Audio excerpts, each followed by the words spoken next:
Hey guys, so it's time to check out the iPhone 5, or use the iPhone 5 here with iOS 7 Beta 4, the latest beta. I just installed it today. You can see here when I go into General, no, not software updates, but about the 11A4435D. It's the new latest update over here, and we'll be running two programs here to benchmark it against the Galaxy S4.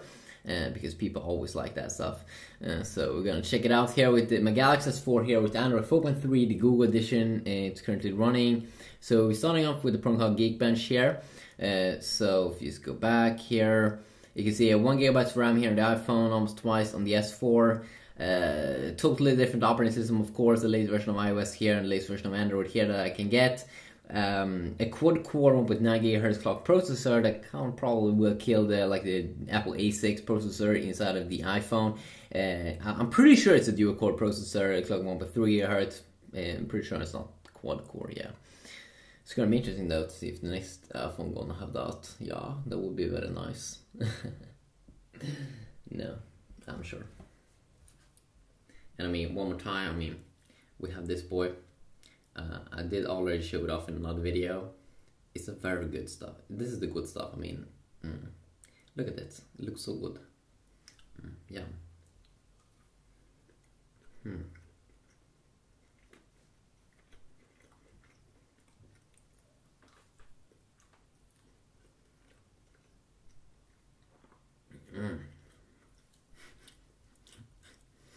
So we're gonna score on the S4 first. Of course, Android with their flagship devices really usually do shine with the CPU or the internals. Usually they have better than Apple's smartphones. So you can see almost twice the score here, 3,151 here on the S4 versus almost 1,700 here on the iPhone 5. It did try out different tests: integer score, floating point score, memory score. Memory score almost twice here on the S4, and it should.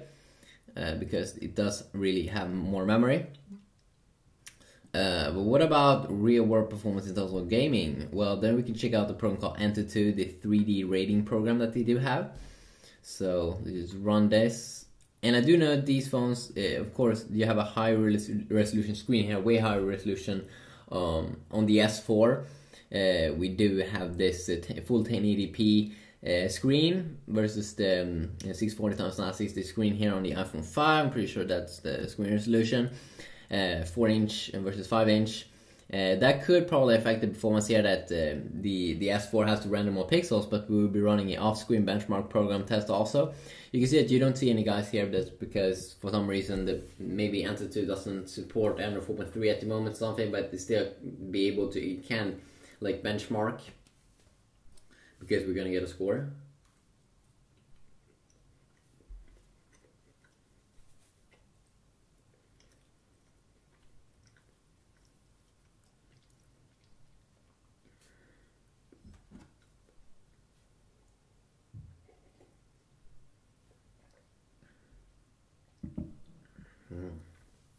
There we go. So see here what kind of score we got. So we got a score of 12,000 here on the iPhone and 7,800 here on the S4. And before you say start to rate and everything, remember that this is almost like twice the resolution or something that it does have to render. Of course, more pixels that to render, I'm pretty sure that will affect the results. So let's run the off-screen benchmark test also. That kind of like will run this test in the same kind of resolution. So let's check it out, shall we?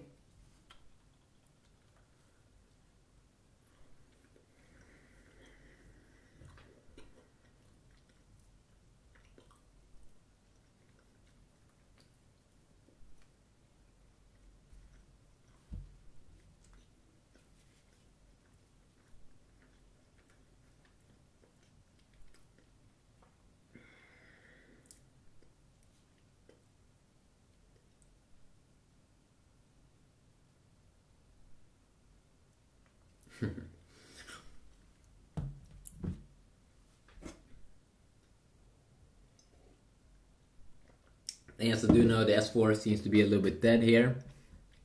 But I'm pretty sure it's still running the benchmark test. But Seems like this app could have some problem with the latest version of Android here.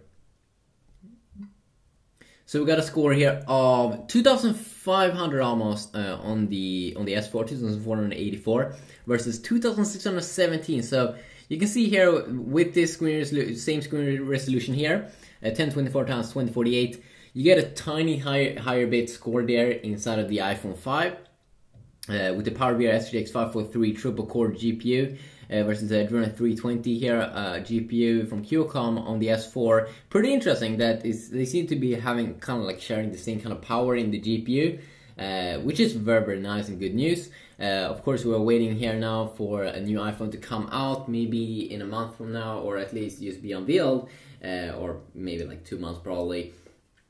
That's probably a little bit more realistic, so that will be exciting and fun and awesome. So stay tuned for that. Have a good day.